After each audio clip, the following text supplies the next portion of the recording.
चलिए इस सफर पर निकलते हैं। सबसे पहले हम समझेंगे कि प्रकाश क्या है और हम चीजों को कैसे देख पाते हैं। फिर हम परावर्तन के दो जरूरी नियमों को जानेंगे। उसके बाद हम समतल दर्पण के जादू को देखेंगे। फिर गोलीय यानी घुमावदार दर्पणों की दुनिया में चलेंगे और आखिर में ये जानेंगे कि ये सब हमारी रोजमर्रा की जिंदगी में कहाँ काम आते हैं। तो चलिए शुरू करते हैं सबसे बुनियादी सवाल से कि आखिर हम देखते कैसे हैं। ये सवाल बहुत पुराना है। बड़े बड़े थिंकर्स ने इस पर सदियों तक सोचा है और जवाब जानते हैं क्या है? जवाब है लाइट यानी प्रकाश, जो हमारे चारों ओर है। मतलब प्रकाश कोई चीज नहीं है, ये एनर्जी का एक रूप है। एक ऐसी एनर्जी जो हमारे लिए दुनिया को रोशन कर देती है। इसके बिना सब कुछ अंधेरा होता है ना। अब प्रकाश के कुछ बड़े मजेदार गुण हैं। ये हमेशा बिल्कुल सीधी लाइन में चलता है, लेजर बीम की तरह।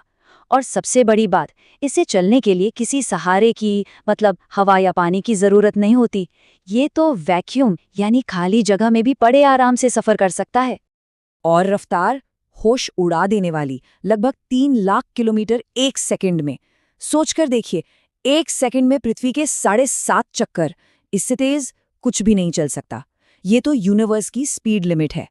तो कोई भी चीज हमें दिखती कैसे है? समझिए, 3 आसान स्टेप्स हैं। सबसे पहले, लाइट किसी सोर्स जैसे सूरज या बल्ब से निकलकर उस चीज पर पड़ती है।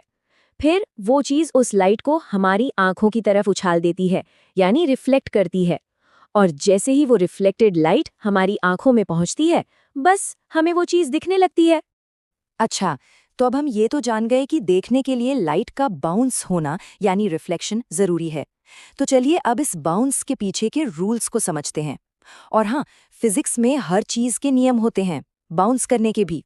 परावर्तन का सीधा सा मतलब है लाइट का टकराकर लौटना, बिल्कुल वैसे ही जैसे कोई गेंद जमीन से टकराकर उछलती है। और सतह जितनी ज्यादा चिकनी होगी, ये बाउंस भी उतना ही प्रिडिक्टेबल और साफ होगा।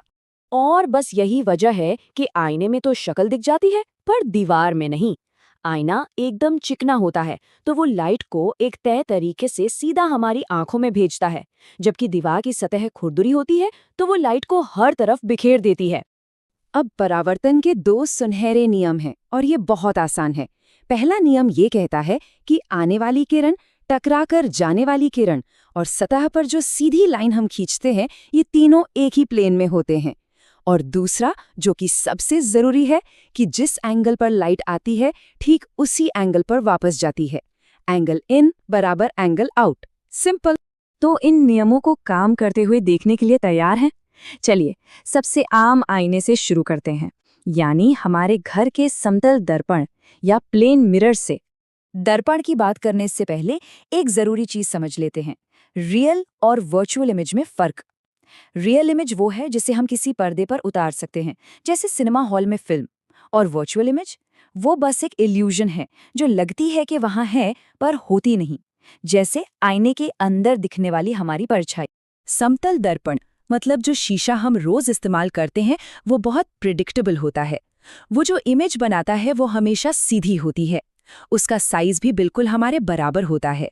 और वो शीशे के पीछे उतनी ही दूर दिखती है जितनी दूर हम शीशे के आगे खड़े होते हैं। लेकिन इसमें एक मजेदार ट्विस्ट भी है। कभी गौर किया है कि आईने में जब हम अपना सीधा हाथ उठाते हैं, तो परछाई का उल्टा हाथ उठता है? इसी को कहते हैं पार्श्व उल्टाव या लैटरल इन्वर्जन। और यही वजह है कि आईने में लिखे हुए अक्षर उल्टे नजर आते हैं। है ना मजेदार? इसका एक सबसे बेहतरीन रियल लाइफ उदाहरण है एम्बुलेंस का उल्टा लिखा होना। गाड़ियों पर इसे उल्टा इसलिए लिखते हैं ताकि आगे वाली गाड़ी का ड्राइवर जब अपने रियर व्यू मिरर में देखे, तो उसे ये शब्द सीधा पढ़ा जा सके। देखिए कैसे फिजिक्स जान बचाती है। ठीक है, समतल दर्पण तो समझ आ गया। अब वक्त है चीजों को थोड़ा घुमावदार बनाने का। चलिए देखते हैं कि जब सतह सीधी न हो तो क्या होता है। जब दर्पण समतल नहीं होते, तो वे प्रकाश को बहुत ही दिलचस्प तरीकों से मोड़ते हैं। वो इमेज को बड़ा कर सकते हैं, छोटा कर सकते हैं, यहाँ तक कि उल्टा भी कर सकते हैं। और असली मजा तो यहीं से शुरू होता है। घुमावदार दर्पण मोटे तौर पर 2 तरह के होते हैं। चम्मच याद है? उसका अंदरूनी हिस्सा जो गहरा होता है, वो है अवतल यानी कॉन्केव मिरर, गुफा जैसा। और चम्मच का बाहरी उभरा हुआ हिस्सा, वो है उत्तल यानी कॉन्वेक्स मिरर। और बस यही आकार तय करता है कि इमेज कैसी बनेगी। अवतल दर्पण यानी कॉन्केव मिरर चीज़ों को बड़ा करके दिखा सकता है या उन्हें उल्टा भी कर सकता है। ये इस बात पर निर्भर करता है कि चीज़ कितनी पास रखी है।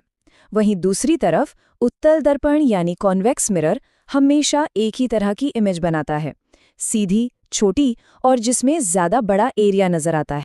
तो ठीक है, ये सब तो थ्योरी हो गई, पर हमारी रोज की जिंदगी में ये आईने कहाँ काम आते हैं? हम इनसे कितना घिरे हुए हैं, इसका शायद अंदाजा भी नहीं होगा। देखिए, हर काम के लिए एक सही आईना होता है। शेविंग या मेकअप के लिए जहाँ हमें चीज़ें बड़ी देखनी है, वहाँ काम आता है अवतल दर्पण। डेंटिस्ट भी इसी का इस्तेमाल करते हैं। और वहीं गाड़ियों के साइड व्यू मिरर में उत्तल दर्पण लगा होता है, ताकि छोटे से शीशे में पीछे का ज़्यादा से ज़्यादा नज़ारा दिख सके। तो बात सीधी सी है, चाहे आईना समतल हो या घुमावदार, उसका आकार ही तय करता है कि वो प्रकाश को कैसे मोड़ेगा और आखिर में हमें क्या दिखाई देगा। एक बार हम रिफ्लेक्शन के नियमों को समझ लें तो हम लाइट की इस पावर को अपने हिसाब से इस्तेमाल कर सकते हैं। मैं एक आखिरी सवाल के साथ इस चर्चा को यहीं समाप्त करूंगा। जरा सोचिए, अगर प्रकाश सीधी रेखा में नहीं चलता तो? अगर वो कोनों से मुड़ सकता, हवा में नाच सकता, तो हमारी ये दुनिया कैसी दिखती? ये ख्याल ही थोड़ा दिमाग घुमा देता है ना?